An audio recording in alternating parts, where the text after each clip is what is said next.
Un cordial saludo, bienvenidos nuevamente a nuestro programa Escafandra, nuevamente con Tuto, con Amelia y quien les habla es Stalin Ballesteros.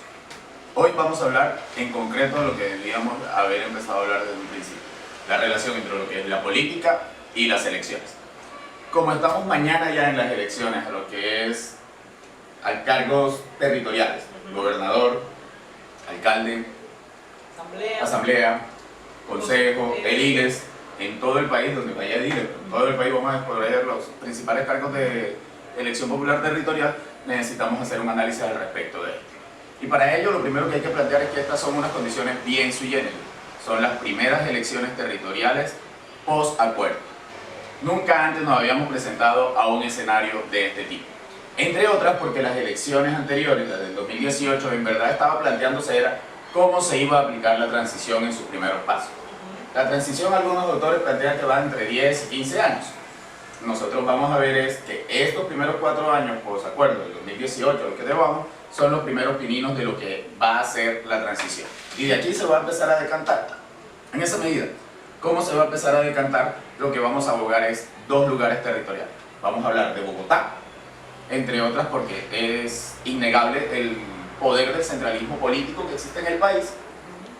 Y vamos a hablar de nuestro territorio, Magdalena y Santa Marta. Y hablo de Bogotá en cuanto al centralismo es porque también hay un lugar de poder muy interesante. Si se elige un alcalde de Bogotá de una tendencia o de otra tendencia política, se va a fortalecer una candidatura u otra en el escenario presidencial. Como muchos lo plantean, estas elecciones territoriales son nada más y nada menos que las primarias presidenciales. Partiendo de ahí, Tuto, ¿cómo ves tú las elecciones en Bogotá?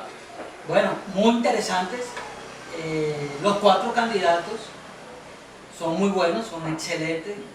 Yo votaría por 2 de ellos, no por otros 2, pero eso no quiere decir que yo desconozca la calidad de los otros 2 candidatos. Hay muchos matices. Creo que mañana se define, como tú dijiste ahorita, Stalin, las futuras presidenciales. Entonces yo creo que los indecisos en Bogotá van a definir la alcaldía de Bogotá. La última encuesta que salió el viernes, hay cerca de un 15% de indecisos y los 2 candidatos más opcionados, prácticamente la diferencia es de 3 puntos. Me ha gustado mucho el debate en Bogotá, se han centrado en temas interesantes como es lo del metro, la movilidad, la inseguridad. Entonces esperemos hasta el domingo, pero los 4 candidatos, pues las propuestas me han gustado y vuelvo y repito, hay 2 que me gustan porque son unas propuestas incluyentes, sociales, entonces esperemos hasta ahí. Muy bien. Amelia. Pues de Bogotá me gusta que, partiendo de que los candidatos no son los viejos candidatos de siempre que uno, los viejos en la política, pues digamos que no los viejos en la política electoral, porque algunos de ellos obviamente llevan muchos años participando en escenarios políticos, pero no de frente a las candidaturas que antes siempre se presentaban, que eran los renombres de familias y potentados. Digamos que ahora hay delfines, tal vez algunos, pero también hay unas caras nuevas. Creo que Claudia, que llevaba como una ventaja y que siempre la llevó, creo que en algún momento la soberbia le llevó a perder unos votantes, sobre todo en la línea alternativa, pero ha sabido irnos recogiendo. Creo que por otro lado, la apuesta de los partidos de izquierda o alternativos perdieron una gran oportunidad. Esta era la oportunidad y este era el momento de haber conciliado una candidatura que los llevara al triunfo, viniendo de una alcaldía de Petro con una altísima popularidad, para un desastre de popularidad que tuvo Peñalosa. Esto hubiese sido un muy buen espacio. Los pormenores no los conozco porque no estoy allá, pero siempre me ha quedado esa duda de por qué no lograron articularse mejor para poder lograr el éxito. Pero yo sí te puedo estar en un poquito de desacuerdo porque mucha gente de izquierda está con Claudia. Hace poco recibió la adhesión del senador Iván Cepeda, un hombre de izquierda comprometido con la paz, con los acuerdos de paz, con la candidata a vicepresidente de Petro, la doctora Ángela María Robledo, también una feminista, una mujer. Entonces, sí hay un sector de izquierda que está apoyando pero a Claudia Claudia. no es izquierda, ¿sí me entiendes? Pero si hay un Bueno, candidato eso que es es un de debate izquierda. un poco diferente, pero... Bueno, pero el asunto está alrededor de que efectivamente las elecciones son un elemento de la participación democrática. Un elemento de la participación democrática. Y es una preocupación a mi manera de ver que cada vez el lugar electoral vaya teniendo como el mayor lugar de enunciación de la participación democrática. O sea, es como, no, si no votas no haces política. Todas las personas que todos los días salen a pelearse el agua, la luz de su barrio, el alcantarillado, veeduría, todo. Eso es mucho más político. Claro. Es más, todo lo que han dicho como no, es que hay que dejar eso a un lado, porque lo importante es ganar las elecciones, todo. El reciente espacio que nosotros hemos hablado tanto y que trataremos pronto a mucho más profundidad, que ha pasado en el resto de Latinoamérica. Claro. No han sido los votos lo que han cambiado en verdad el rumbo de los países. Lo que ha cambiado el rumbo de los países ha sido la movilización social. Pero ante ello yo sí quisiera plantear, para mí no ha estado a la altura de la exigencia social, de la exigencia de esa movilización social y de esos movimientos sociales y de la sociedad civil. No ha estado a la altura la candidatura y los liderazgos nacionales que están peleándose el poder en Bogotá. Y esto es claro, o sea, si queda Claudia, hay una mayor opción de empoderamiento, si me permiten el término, para Fajardo. Si gana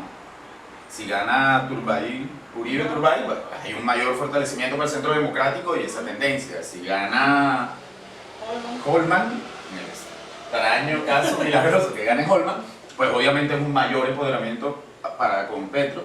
Y si ganase pues el Galán, pues tendríamos un lugar también de un desplazamiento de la derecha radical más derecha hacia una centro derecha un poco más liberal, un poco más en onda con el escenario internacional, etc. Ese análisis, Stalin, que tú haces es muy acertado, porque La Silla Vacía en estos días escribió un artículo para mí totalmente desacertado, en el sentido de que ninguno de los candidatos que triunfen tenía jefe, o por lo menos tenía una persona que arrastrar para la presidencia. Pero lo que tú acabas de decir es cierto. Los 4 candidatos, no es que diga uno que tienen un jefe político, pero sí tienen una persona detrás importante, en el caso de Claudia Fajardo, en el caso de Holman es Petro. No, pero hay 2 candidatos que sí tienen jefe. Uribe Turbay tiene jefe y Holman tiene jefe. Sí, ellos no tienen ningún problema, no lo digo como una crítica, o sea, ellos lo dicen abiertamente. No, yo hablo del artículo de La Silla Vacía, que me pareció desacertado, decir que si ganaba cualquiera de los 4 candidatos, se iba a ver lo importante que era que una persona llegara a ese cargo sin tener ninguna persona detrás, ningún jefe. Pero yo no creo, por ejemplo, yo no creo. A ver, si me permiten. A mí me parece, perdón un momento, Tani, a mí me parece que más bien es desastroso que alguien no tenga alguien que sea o superior o igual que lo controle. Porque si uno responde a una estructura de partido, justamente tiene que haber un ejercicio de control al interior. Yo le tengo pavor a esas candidaturas que llegan caudillistas o que llegan por sí solas, porque es que nadie ejerce control político sobre ellas. O sea, se mandan a sí mismas, se gobiernan a sí mismos. A mí Claudia López, yo le festejo a ella muchas cosas y le celebro y le apoyo, además, como mujer que está haciendo ese ejercicio. Pero yo me distancio de ella porque no lo puedo negar. Yo le tengo una enorme desconfianza política. Y me parece que siempre es un gallo tapado. Siempre sale como al final con una carta, una bajo la manga, que desconcierta. Entonces, no sé. Es una mujer muy hábil. Es una mujer muy hábil y hay algo que reconocer, y es que no solo ella, sino como un grupo de mujeres ahora ha logrado poner en tela de disputa el asunto de género. Aún una persona como la vicepresidenta, o sea, aún ella, que encarna todo lo retardatario de la política, mi manera de ver, logró pelearse que se mantuviera la liga femenina. Entonces las luchas no solo son luchas que se pueden lograr gracias a que llegue el elegido de la izquierda, de la derecha, del centro a imponerla, sino que también son ganancias sociales, lo que se llama en el espectro político la victoria de una hegemonía cultural. O sea, cómo culturalmente se va generando eso. Pero bueno, la misma encuesta nos está diciendo que esto está para definirse entre Claudia y Galán. ¿Cómo vemos nosotros ese escenario ahí? Un minuto. No, yo creo que definitivamente lo va a ganar Claudia. Va a lograr, porque en Bogotá lo que se maneja realmente más que estructuras políticas, hay un enorme voto de opinión. Yo creo que también ha tenido respaldo también del actual alcalde. Y eso también, digamos, que tiene toda estructura y tiene voto de opinión. Y frente a eso, yo creo que definitivamente eso es lo que le va a dar a ella el triunfo. Me preocupa, definitivamente, porque siempre he tenido mi desconfianza con Fajardo. Es que eso en términos de primaria va a terminar beneficiando a Fajardo. Y yo pues soy abiertamente, no soy uribista, todo el que me conoce sabe que no soy uribista, y pues a mí me parece que Fajardo siempre ha sido la carta ahí como debajo del as bajo la manga para ciertas cosas y siempre ha estado buscando la venia del uribismo. Entonces, no sé eso en términos a mediano plazo para las próximas elecciones, cómo va a resultar eso. Bueno, ya lo dije al inicio del programa, los indecisos van a definir. Creo que los indecisos, la balanza va a ser a favor de Claudia. Y no, Claudia no ha tenido el apoyo del alcalde. El alcalde está, obviamente, tiene sus dos candidatos, que es Uribe y Galán. Pero Claudia gana. Claudia, los indecisos definen mañana. Yo creería que ese es el análisis. Y ahora, un elemento que va a ser mucho más importante también es cómo se decantan las afinidades o los flujos de las candidaturas territoriales con las candidaturas nacionales. Si bien hablábamos de que había una tendencia fuerte entre dos candidatos en Bogotá, Galán y Claudia, estas también van a tener una representación territorial, ¿no? Que van a terminar como floreciendo una nueva forma que va a ir decantando lo que ha de ser el 2022. Si efectivamente gana Galán, va a haber un fortalecimiento de la centro-derecha, y aquí estaríamos hablando más de personas cercanas a lo que es la candidatura de Mello, etc. Si gana Claudia, pues va a haber un fortalecimiento de candidaturas más cercanas al espectro que aquí se conoce alrededor de Caicedo, el verde, eso, etc. Pero menos radical o menos tendiente hacia la izquierda que lo que plantea Petro. Y ahí entonces podríamos decir que eso podría ir aunando esfuerzos en lo que se va a ir construyendo hacia el 2022. Pero ¿cómo vemos el Magdalena? ¿Cómo vemos el Magdalena? La verdad que aquí en términos de alianzas eso ha sido muy extraño, porque Petro, por ejemplo, se demoró mucho en definir el respaldo a venir a alzarle la mano a Caicedo. Y es entendible porque realmente ellos nunca se la han llevado bien. Y recordando que Caicedo en las últimas elecciones cuando se enfrentaron fue el que le sacó el video ese que hizo, que era privado pero que hizo público. Y sobre todo muy curioso el tema de que, por ejemplo, el partido que coavaló la candidatura presidencial de Petro no está coavalando aquí la candidatura de Caicedo, que es Maíz. Maíz está respaldando a Mello y está respaldando a Jaime Cárdenas, que viene pues de trabajar con la administración de Caicedo en el distrito, pero en el distrito está con Cárdenas. O sea, mantuvieron esa distancia, argumentan que ha sido por el incumplimiento de los acuerdos programáticos en el distrito, y que eso tiene que ver con los temas del agua, con el trato a los indígenas y con los acuerdos de gobernabilidad.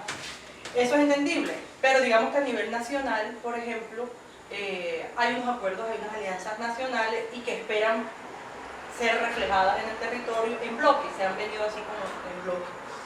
A nivel, por el otro lado, hay unos partidos que definitivamente el Mello, por ejemplo, empezó con Firma, se le sumó el Partido Conservador, hablo en términos de Coaval, Partido Conservador, Cambio Radical, que son partidos como ya de centro o de derecha. Esto está claro, que eso sí que están marcados que son centro y de derecha.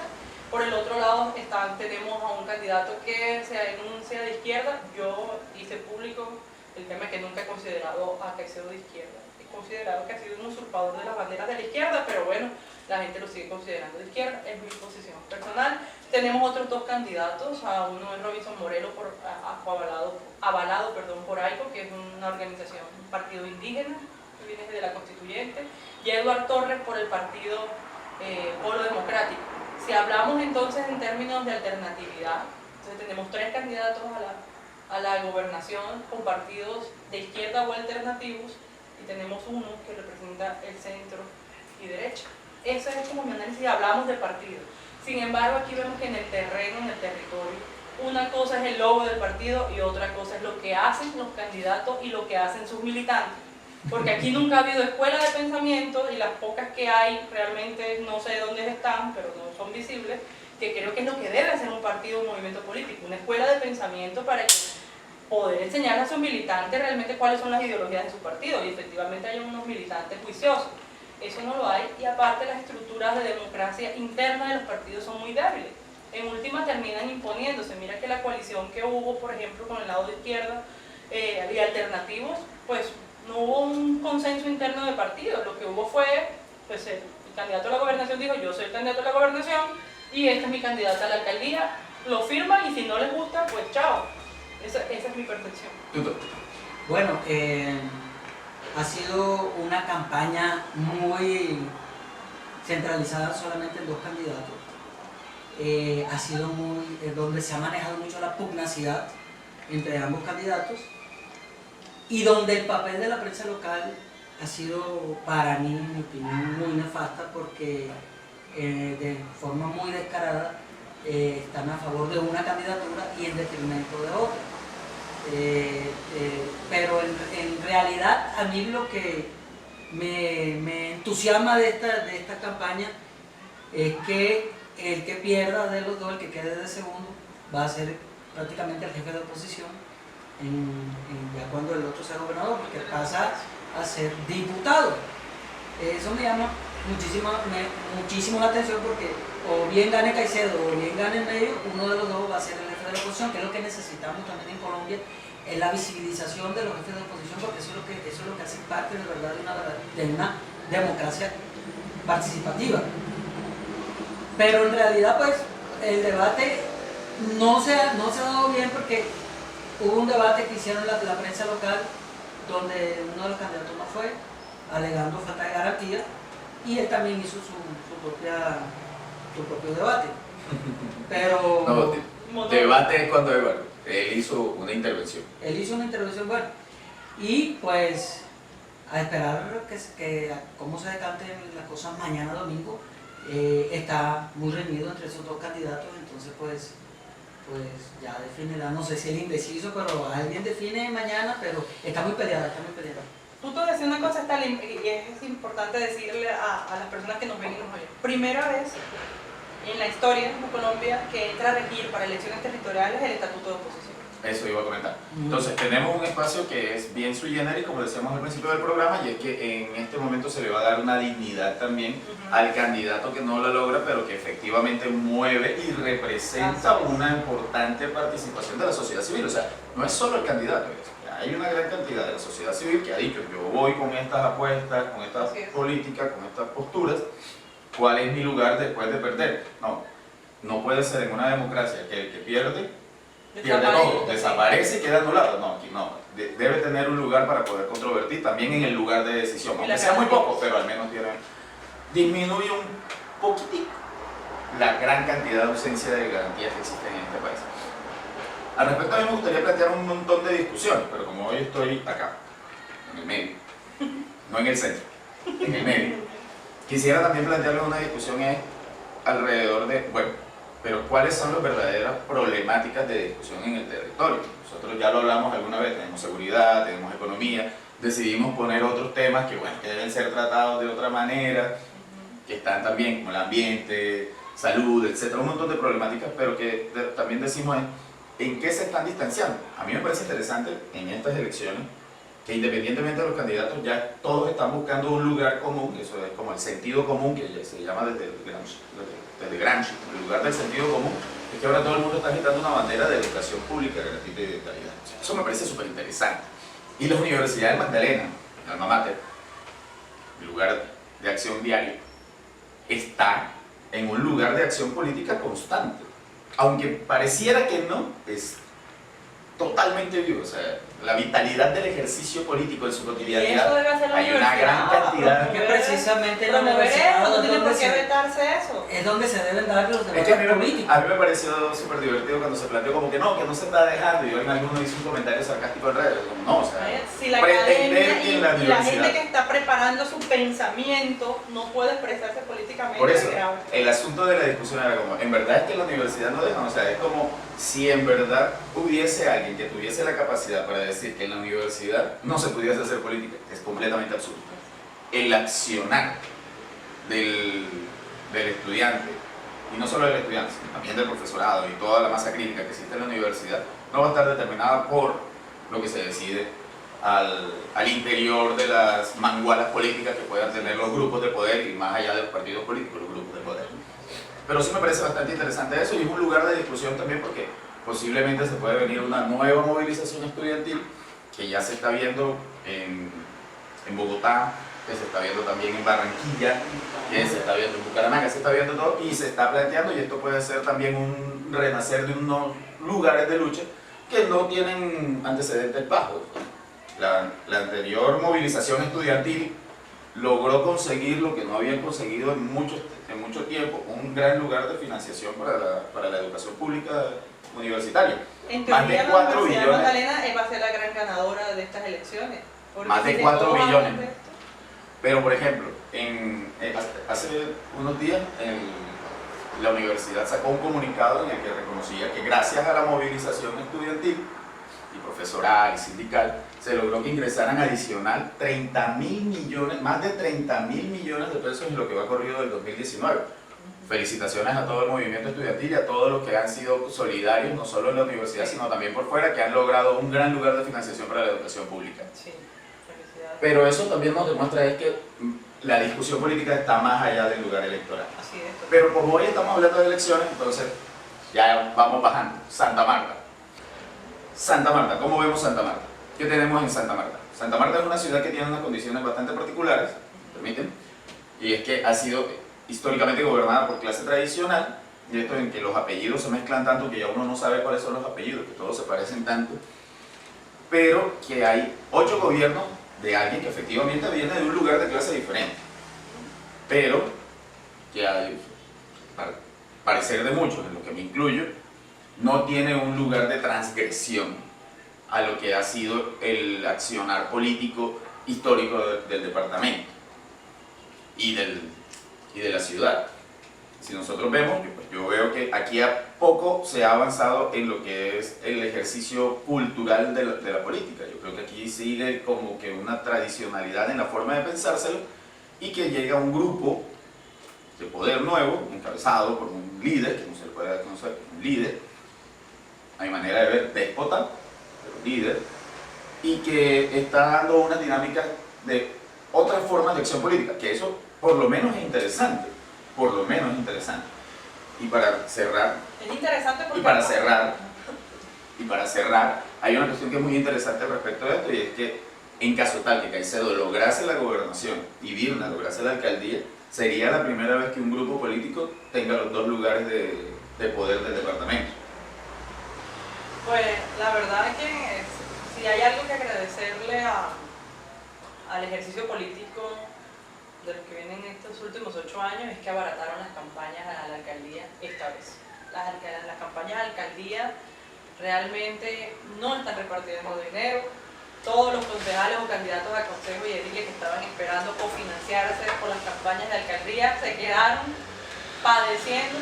Hoy los bancos estaban full, haciendo cola para hacer préstamos, y no es mentira, realmente estaban justamente llenos por eso, porque no contaron con las financiaciones que antes contaban para eso. Han dado publicidad, vehículos, pero no están los millones que antes podían danzar, y eso abarata las campañas. Pero el escenario político en Santa Marta hay más de 300.000 personas habilitadas para votar en Santa Marta. Votan 160.000. Creo que todos los candidatos entonces han tenido que hacer el ejercicio de ir a buscar a esos otros 140.000. El que quiere ganar tiene que salir a buscarlo. Partíamos de una candidatura que estábamos cómoda, que es la candidatura femenina, sin que para mí represente realmente los valores de los derechos postulados de la mujer, pero es la única mujer en la lista, de candidata, perdón, no en la lista, pero sí de candidata, que venía dando una posición muy cómoda porque pues realmente son los que tienen la administración y han hecho un trabajo en términos de reconocimiento, parte de sin ir a los barrios ya se sabe que es la candidata, o que la gente dice no vota por ella, pero vota por quien la postula o quien es su líder político. Me parece que la candidatura del siguiente, de Juan Carlos Palacio, se desinfló. Al inicio creo que no esperaba que surgiera otra candidatura. Surge otra candidatura que empezó como rezagada y fue subiendo en las encuestas. Creo que es la que hoy puede estar peleando la alcaldía, o en dado caso, si alcanzan los tiempos para la victoria, efectivamente, pues será entonces líder de oposición. Entre esos dos están, creo que está la candidatura a la alcaldía está entre Virna y Aristides Herrera. Creo que Juan Carlos, con toda la estructura, no le alcanzó. Creo que los 22 años del Consejo no le alcanzaron para formar un discurso de opinión distinto. Y está Jaime Cárdenas, que me parece que es un buen hombre, pero que se inscribió tarde y que de todas formas las bases y la consolidación, por más que tuviera el respaldo de la ex esposa de Caicedo, no le alcanza para mover las encuestas y quedó como en el peor de los mundos realmente, porque no quedó ni con los líderes realmente de Fuerza Ciudadana, ni tampoco pues pudo salir a buscar en otro lado, porque además por el partido que escogió, muy bien por lo de su iglesia, pero escogió un partido de derecha, cuando viene de un movimiento que es alternativo de izquierda, entonces digamos que eso lo deja también como el peor del mundo. Creo que en términos electorales esa es la discusión, pero más allá de eso yo sí quisiera que el que sea que quede de alcalde resuelva el tema preocupante de que Santa Marta cayó al cuarto puesto, es la cuarta ciudad con mayor desempleo del país. Ya pasaron los resultados de las pruebas a ver en estos días, y de las ciudades capitales de la región Caribe, de 8 ciudades capitales, Santa Marta quedó ocupando el puesto número 7. Solamente le estamos ganando a San Andrés en las pruebas, resultados de las pruebas a ver, y eso es un desastre. Estamos en el penúltimo. Sí, estamos en el penúltimo puesto en educación y con más del 60% en informalidad. Creo que son unos temas clave y más de 90 sicariatos en la ciudad en este año. Creo que quien quede al mando de la ciudad tiene que entrar a resolver esas situaciones. Bueno, lo que yo observo es que ya todo está decantado. Para mí, Birna va a ser la próxima alcaldesa.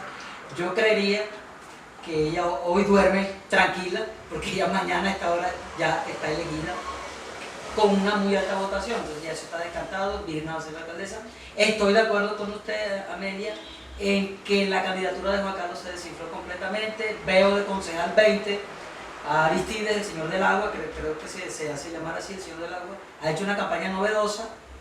Esa sería como la sorpresa, porque todo el mundo, pues en lo que yo analizo, era Palacio el concejal 20, pero lo que uno está sintiendo alrededor, en todo el contexto de la ciudad, es que Aristides será el concejal número 20. Yo soy amigo de la continuidad de las políticas públicas cuando son exitosas. Creo que Santa Marta se ha dado cuenta, independientemente de que nos guste o no nos guste la figura del actual alcalde o del anterior alcalde o algunas cosas de ellos, independientemente de eso, hay que reconocerle que hoy en día Santa Marta es otra ciudad. Vuelvo y repito, independientemente de su falencia, que nadie es perfecto, y la gente de Santa Marta quiere esa continuidad, se siente, se nota. Entonces, por eso me atrevo a decir, hoy Birna duerme tranquilita, sin susto y sin miedo, porque ya mañana va a ser la primera alcaldesa mujer elegida popularmente acá en la ciudad de Santa Marta. Y eso es un gran logro, hay que reconocer que al menos eso en el imaginario colectivo de la política es muy importante que una mujer sea alcaldesa. Sin embargo, a mí sí me gustaría dejar claro, a pesar de todas las problemáticas que esto pueda generar, a mí me gusta que haya un alcalde o una alcaldesa, un presidente o una presidenta, pero esto de tener su presidente, tener su alcalde, o sea, para mí es claro que aquí, cuando Rafa fue alcalde, fue el subalcalde de Caicedo, y que va a ser Birna la subalcaldesa de Caicedo, para terminar la idea. Y otra cosa que me parece interesante de este aprendizaje fue el aprendizaje del man del agua. Hizo toda la contraria de la vez pasada, ¿no? La vez pasada fue el primero que se lanzó, fue el primero que se quemó. Ahora fue el último que se lanzó y está ahí, en un lugar de oxigenación. O sea, la vez pasada él mismo se ahogó en todo su discurso del agua. Era tan nefasto como candidato que hasta le restó credibilidad a las mejores denuncias de la problemática del agua que se había generado en el momento. Pero si hay algo que nos queda claro es que la calidad de los candidatos a la alcaldía de Santa Marta es nefasta. O sea, tienen una hoja de vida, muchos de ellos, en unos lugares muy, no sé, empezando promedios. Genera una inseguridad jurídica terrible a la ciudad, nos va a exponer en caso de que gane, nos expone a una segunda elección. Pero bueno, digamos, el asunto es que hay muchos, casi todos los candidatos son señalados hasta que no se les pueda demostrar, porque hasta que no haya una sanción, todos son inocentes. Bueno. Pero yo lo que me refiero es, o sea, la calidad de las candidaturas en la alcaldía, a la alcaldía de Santa Marta, son pobres, muy pobres. Esto lo que nos dice es la falta de cultura democrática, es la falta de exigencia del electorado, de la sociedad civil, hacia quién dirige esta ciudad. Palacios, o sea, yo pensé que el peor candidato a la alcaldía en la historia había sido Aquaman, y no, Palacio lo superó con creces, después de tener 22 años de experiencia pública, de conocer a todos los alcaldes por elección popular que han pasado. O sea, no pudieron escoger un peor candidato de la tradicionalidad, lo cual también se les agradece, muchas gracias. Pero hay un lugar de discusión y es cuáles son las verdaderas exigencias que debe tener un candidato a la alcaldía. Y no deben ser las medidas técnicas, no deben ser las medidas burocráticas o tecnócratas, debe ser es la capacidad de noción de ciudad. Debe tener claro es cómo se articula una ciudad con su territorio y cómo esa articulación de la ciudad con el territorio va de la mano también con la satisfacción de las necesidades de los ciudadanos que eligen a ese alcalde. Ante eso que dice Stalin, dos cosas. Uno, tú dices que no, que el nivel académico o el nivel de los candidatos a la alcaldía es paupérrimo. Hagamos el contexto a nivel nacional. Hay muchos candidatos que no tienen estudios o que no se lanzan porque creen que lanzarse a la alcaldía o a la gobernación es así de fácil gobernar. Con decirle que la única que tiene doctorado en los candidatos a la alcaldía de Bogotá es Claudia López. Entonces elijámoslo porque tiene el doctorado. Pero entonces, en eso no estoy de acuerdo. Y la otra que no estoy de acuerdo es cuando tú afirmas que ella no va a gobernar, sino que va a ser un cuerpo ajeno. No. Ella, obvio, le agradece mucho a Caicedo, su mentor, que fue quien la visibilizó públicamente, quien la ha acompañado en todos estos años. Pero esperemos en el 2020, el 1 de enero, cómo va a gobernar Birna. Yo creo que eso es subestimarla un poco. No, ella no hay que subestimarla. A ella hay que estimarla por lo que es y medirla por lo que es. Que efectivamente siempre ha sido una subordinada de Caicedo. El problema no es ese, porque perfectamente puede ser una subordinada de Caicedo. El problema es que uno cuando es alcalde es la primera autoridad y va a ser la primera y máxima autoridad del distrito. Entonces tú ahí sí no puedes ser el subordinado de nadie, porque eres la máxima autoridad y vas a tener a cada rato a la persona al lado que te esté orientando y que te esté guiando. Hay una crítica que yo sí hago y una crítica de género, y la hago de verdad como mujer, la reclamo. Porque en términos de participación política, en la campaña pasada Rafael Martínez, que siempre ha sido también un subordinado, pero que también se ha tenido más ala, a él sí le permitieron ir a las reuniones, él iba y hablaba en las reuniones, iba, invitaba, participaba activamente. A Birna no se le ha concedido ni siquiera eso, ni siquiera se le permitió ir a los debates, por lo menos Rafael Martínez iba a los debates, Birna en este caso ni siquiera le han permitido que se exprese. A mí me parece que Birna ha sido en estos momentos, y lo digo de la manera más responsable posible, le tengo consideración porque la conozco como persona, creo que es una funcionaria eficiente pero mandada, es muy buena para hacer el mandado. Y creo que ha caído en las redes cada vez más que la tienen en unos serios problemas jurídicos. Y creo que Rafael Martínez no fue alcalde, no hubo un tema de innovación en nada. Mira que todos los indicadores se fueron a piso porque se dedicó fue a terminar obras del anterior alcalde. Y creo que con Birna va a seguir así, en un proceso, una alcaldesa que va a estar defendiéndose de todos los procesos jurídicos que tiene en estos momentos abiertos, aperturados y cerrando obras, pero todavía no sabemos ¿qué propone Birna? O sea, yo todavía no sé qué propuso Birna en la candidatura. Bueno, Birna sí propone algo y es la continuidad que hablaba tú. Pero Tuto, y con todos ustedes testigos, una apuesta a que Birna no va a lograr decirle, Caicedo, yo soy la alcaldesa. No, jamás. Una apuesta. Pero eso no solo va a ser el 20 de enero, sino que tiene que extenderse 4 años. Entonces va a ser acumulable la tarifa de la apuesta. No, pero bueno, ahí hay una cosa que plantear, Tuto, de muchas tantas más, es que efectivamente no tiene que ser académico el nivel, sino que estamos hablando de cuál es el nivel también político, el talante político de los candidatos que nosotros tenemos, y vemos que el talante es muy pobre. Pero cuando llamas tu talante político, ¿a qué te refieres? Porque de pronto tú estás señalando Birna no tiene ese talante porque no proviene de no tener un apellido tradicional político acá. Eso es lo que me da a entender. O sea que si de pronto Birna es Birna Díaz Granados, de pronto sí tiene talante político. No. Podría ser No. Birna Caicedo casi. Porque realmente viene con todo un liderazgo político y es una réplica de Caicedo en muchas cosas. Y bueno, y tiene una enorme experiencia. Birna se ha hecho al lado de Caicedo todo el tiempo. A mí me da terror eso porque realmente vamos a tener a una alcaldesa que no es alcaldesa. Pero yo quiero plantear la cosa, muchas yo quiero cosas ahí. aprovechar la cosa para descaicerizar un poco el asunto. Yo estoy hablando de todos los candidatos. Estoy hablando de todos los candidatos y estamos hablando de que no hay un nivel de altura de discusión política sobre la ciudad. No lo hay. Sí, yo no me pongo en el asunto de que Birna no vaya a los debates. Eso es consabido, pero que han estudiado un poquito el marketing electoral el que va ganando en encuestas no va a debates. Pasó con ¿Para qué? Duque en la segunda No, vuelta. en todas, desde hace muchos años. O sea, el que va ganando no va a debate. El que no vaya a debate no es el asunto es que tenga la suficiente claridad para plantear a toda una sociedad cuál es el modelo de desarrollo que ha de aplicarse en él, cuál va a ser la noción de ciudad que ha de desarrollarse en su gobierno y cómo ella o él tiene la capacidad de llevarlo adelante. Y nosotros sabemos que tanto Palacio como Aquaman, como Vilma, dependen mucho de quienes los estén respaldando. Si no tienen estos respectivos respaldos, no tienen un lugar político más allá del que no pudiesen tener nunca si fueran ellos solo como individuos, entre otras porque ya está tasado y pesado. Pero sí no se puede desconocer que realmente en esta campaña el único que salió a presentar propuestas, porque de resto no las vi, en términos de propuestas, fue Aristides. De resto, más nadie se dedicó a hacer propuestas. Virna no propuso nada, dijo la continuidad, seguimos con el cambio, pero ¿el cambio de qué? Siempre le preguntamos qué era el cambio, nunca explicó qué era el cambio. Por parte de Juan Carlos Palacio tampoco dijo nada, nunca presentó propuestas concretas, nunca se las escuché.